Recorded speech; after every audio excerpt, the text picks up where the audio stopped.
Hey folks, how you doing? Yeah, it's another day and it's another Spectrum. So I think I said in an earlier video that I've got like a pile of these things. These buy them cheaply and they usually come up with spares of repair, and usually I can cough them back into life. Well, this is another one. Anyway, yeah, it's a plus model this time, and it's a little bit the case is a little bit distressed, shall we say.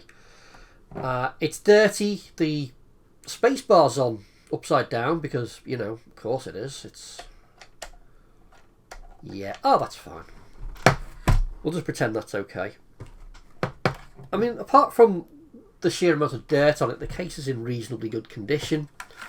On the back, I'll just zoom in. Right, it did have, or it does have, I should say, a repair sticker, which was intact when I got it, but I needed to crack this case open because I needed the ULA for another project as a test, which I've now returned to the machine. But yeah, this has been in for repair at some point in the past, and the sticker did say this unit has been carefully repaired and calibrated. If the seal is broken or removed, or an incorrect power supply is used, or an interface plugged in with the power on, then any guarantee given will be void. See receipt. So yeah, it's been in for a repair, and well, a couple of things I wanted to do with it. First of all, I wanted to go in and see if I could identify what the repair was, and secondly, if it still works. Now, my last video that I did already covered a Spectrum repair, and this was almost identical to that, so I didn't bother filming it because I thought I'm just repeating myself. But what I will do is I'll show you the board, which I've actually removed from the case, and I'll show you what I had to do to get it working again, and what's been done previously as well. Yeah, so it's a little bit of circuit board archaeology, if you like. I've already gone through and I've replaced one of the RAM chips because that was faulty. And I've recapped the board because the capacitors were way out of spec, as they always are on these boards. And I've put in a switching voltage regulator as well, and I've just given it a bit of a clean composite mod as well, things like that. So yeah, it's a fully functioning computer now.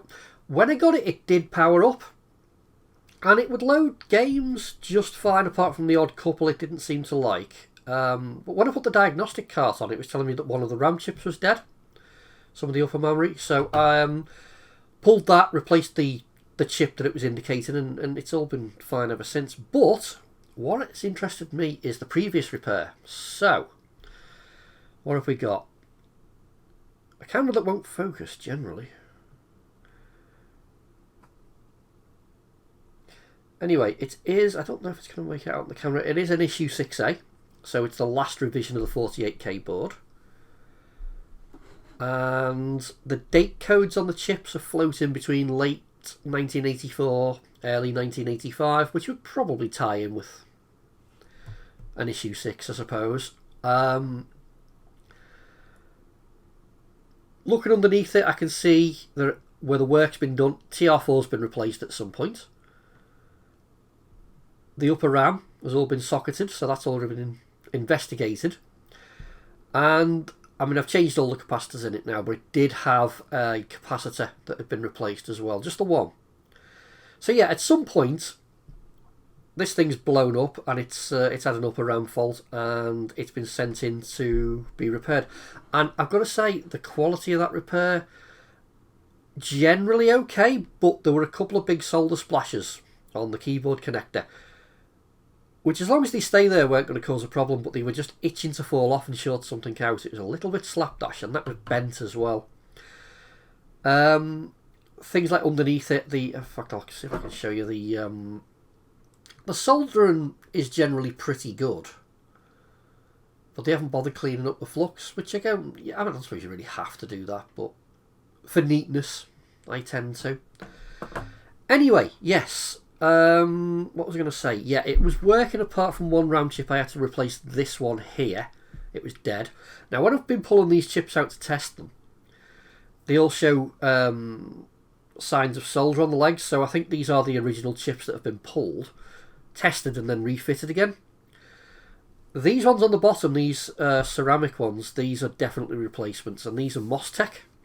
Not to be confused with MOS Technologies, which was a totally different company. Anyway, yeah, old Mostec chips. And Like I said before, the date codes on all of these chips are about 84, 85. Date codes on these, 1982.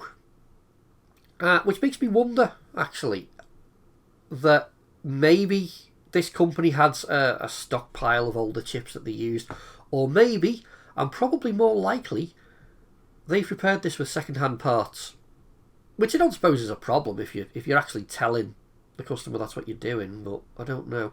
They just seem a little bit old, and I don't know how well my camera's going to focus. I'll try. Probably not very. If you look at the top of the chips, some of the writing is faded more than the others. That indicates to me that they weren't new when they went in. Otherwise, I'd expect some sort of uniform fading or wear and tear on them. And that's not what we're seeing. So I suspect it's been repaired with second-hand parts. They've probably replaced all the chips to get the thing working and booting. And they may not have done a proper memory check because, like I said, one of the chips was still dead. It could be that it's failed since the repair, or it could be something that they've missed. I honestly don't know. I don't know.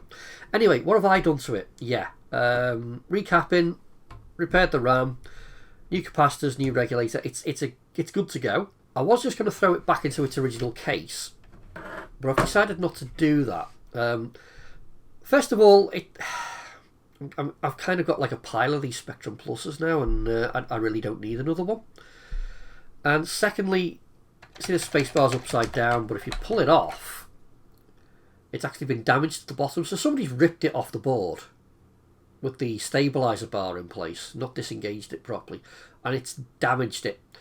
Now I do have a spare parts board with a full set of keys on it, but ironically the spacebar's also damaged on that one as well, which is why it's a parts board. So what can you do? So it's a case of either track down a new spacebar, try and repair this one, which I might still do in a future video, or do something that I've wanted to do for a while and buy another aftermarket case. And this is what I've got. I fancied a yellow one this time, so it's a yellow case with a yellow faceplate, and these keys, believe it or not, are actually luminous.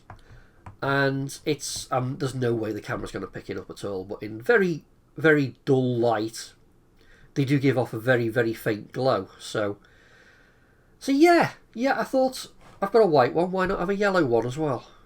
Just something a little bit different. You know, I've always liked these aftermarket cases. I think they're generally really well made and really faithful to the original. Well, apart from the colour, obviously. So yeah. It doesn't come with a membrane or anything like that. In fact, you have to make... to buy this, I had to make 3 separate purchases. So there was the case, the faceplate, and the keyboard as well. So it's good because it gives you the option to mix and match as well. Came with a bag of screws. It did not come with a screw for the holding the board in, which I was surprised about. But I've got one that I think will fit, and it came with, I want to say the rubber feet, but it's actually just one solid piece of rubber. So I'm going to put feet on this my own way.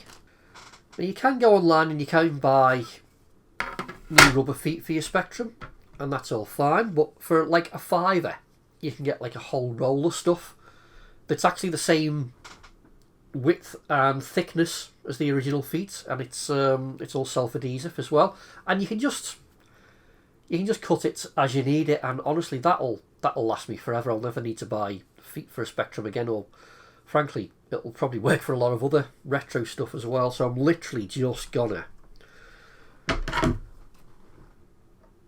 roughly cut that, peel the back, stick them on.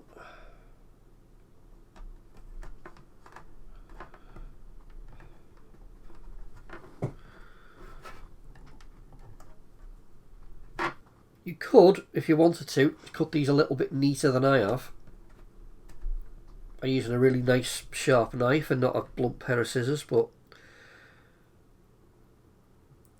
I'm far too lazy for that, so there we go.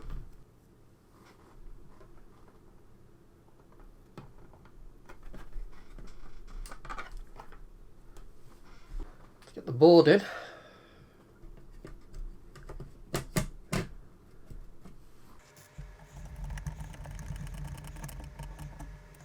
Not going to get very far without a membrane, so we'll throw one of those in.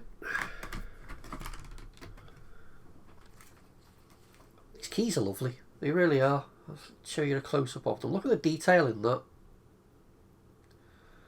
I'm hoping the colour comes off the way it looks to me in the camera, because it looks really good.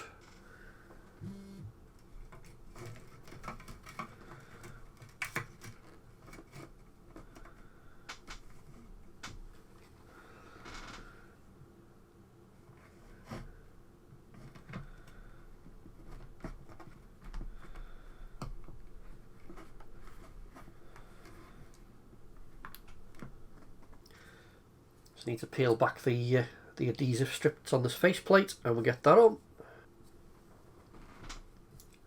Right, I only suppose I get one shot at this really, so let's get it right.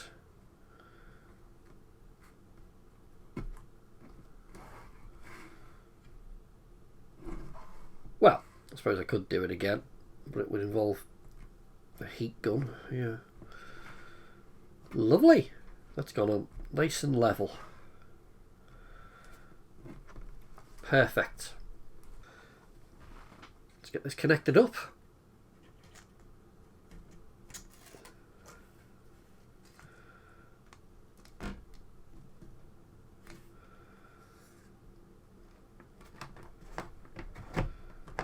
There. I'll just get some screws in it.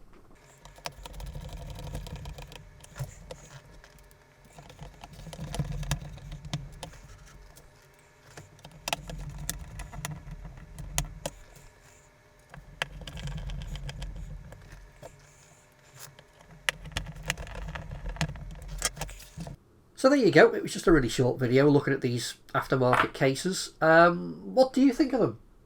Do you like them? Do you think they take away from the... well, obviously it takes away from the originality of the computer, but do you think it spoils them in any way? Or do you think it just gives them a new lease of life? I don't know. What do you think of the colour? I mean, I quite like it.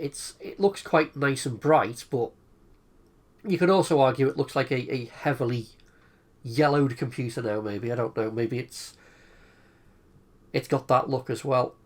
Let me know, are you a fan? Because I've had a couple of these now. So I've got this one. I've got an old DK-Tronics aftermarket case as well, which was in an earlier video. And I've got my white one as well, which I absolutely adore. I don't know. Do you think it's an improvement, or do you think I should be leaving one alone and it should have stayed in its original case? Let's be controversial in the comments. I don't know. Anyway, like I said, just a very short video looking at these cases. Thanks for watching. See you on the next one. Bye.